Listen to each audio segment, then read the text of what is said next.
嗨，你好，欢迎来到安亲子书房练习曲。今天呢，我想跟你分享一个，发生在我家的一个真实小故事。故事的主角是我那个才上小学1年级的儿子。你知道吗？他从一开始连一首小小的古诗都背不起来，到后来有一天，他竟然主动跑来跟我说：“妈妈，我想把自己的诗完成。”这中间到底发生了什么事呢？如果你家的孩子啊，也是常常为了背东西、背课文而头痛，甚至有点抗拒学中文，那今天这支分享说不定可以给你一些新的想法哦。我们会一起走过这段心路历程，从一开始的挣扎到我的反思，然后试着去拆解诗句，接着看到孩子创作的火花，最后还诞生了一首超级令人感动的诗。对了，记着一定要看到最后哦，我会分享一个很温柔的小练习，你马上就可以跟孩子在家里试试看。好的，那我们的故事就是从这个很多家庭可能都觉得很熟悉的场景开始的，就是当孩子背不起古诗的时候，我儿子他现在是小1，我们家有一个小小的习惯啦，就是每个礼拜会一起念一首诗。我其实没有很强求他一定要背起来，真的，只是希望他可以慢慢去感受那个古诗的节奏文字的美感。但最近我们读到李白的《清平调》，他其实就真的只差那么一点点了，可是偏偏就有几个字，就是好像卡住了一样，怎么念怎么记，就是记不起来。看着他那个有点挫折的样子，我心里那些很熟悉的念头又开始跑出来了。是不是该让他再多念几遍呢？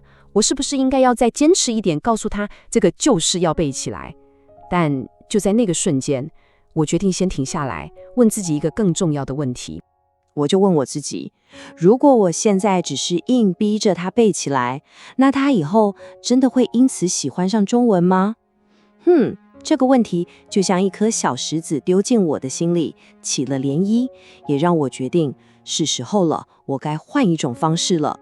所以我没有再教他重复背诵了，我决定做一件非常简单，但后来发现非常关键的事。我带着他慢慢的一个字一个字的去拆解这首诗，让每一个对他来说很抽象的文字都变成他可以理解、可以感觉到的东西。你看哦，这其实是一个很根本上的转变。以前的方式可能就是要求你重复，直到完美为止。但现在这个新的方式呢，是为了要去理解而拆解，是为了让文字跟他自己的生命经验能够产生连接。好，我们来仔细看看我是怎么做的。你现在看到的这张图，就是我们一起拆解“云想衣裳花想容”这句诗的过程。我们一个字一个字地来哦。比方说云，我就在旁边画了一朵云，然后跟他说：“这是一个你看过、可以想象的东西，对吧？”接着是想这个字，我就跟他解释说，这里的想比较接近好像的像，云想衣裳。意思就是说，那件衣服好像云一样飘飘的。当他理解之后，就换他用他自己的话，或是用他的图画来表达。你看，整个过程的重点从来都不是要找到一个唯一的正确答案，而是他到底理解了什么，他又感受到了什么。当他开始对这些文字有感觉之后呢，最关键的一步来了，就是这一步点燃了他内心创作的那个小火花。这个方法的核心其实很简单，就是我保留了诗的结构，但把内容完全留白。我帮他维持了原本那首诗的字数、分行，还有那种节奏感。但是诗里面到底要填什么东西进去，完全由他决定。我没有要求他要写得像李白，也没有要求要优美，甚至合不合逻辑都不重要。说真的，我本来想说没关系啦，这个我们分好几天慢慢来就好，不急。结果你知道吗？他看着那张几乎还是空白的稿子，突然很认真的抬起头看着我，跟我说：“妈妈，我想今天就把它写完整。”哇！我听到这句话的时候，真的吓了一大跳。我心里很清楚，这已经不是在写作业了，他是真的很想要完成一个完完全全属于他自己的作品。接下来发生的事，就是这整个故事的高潮了。他最后交出来的作品，真的完完全全超出了我的预期。这就是他完成的作品。当我看着他自己1笔1画写下的字，还有旁边那些充满张力的图画，我真的非常惊讶。我从来不知道一个才7岁的孩子，他的内心竟然可以有如此丰富又深刻的世界。现在我想把这首诗很慎重地念给你听。这首诗的诗名叫做《生亡曲》。禅响苦刀，斜响命，东山党人敌军冲。若非反对玉山见，会向雪山天下逢。当我读完这首诗的时候，我的内心真的被很深的撼动了。这是第一次，他不是在背诵别人的文字，而是真正的用文字把他内心的世界给展现了出来。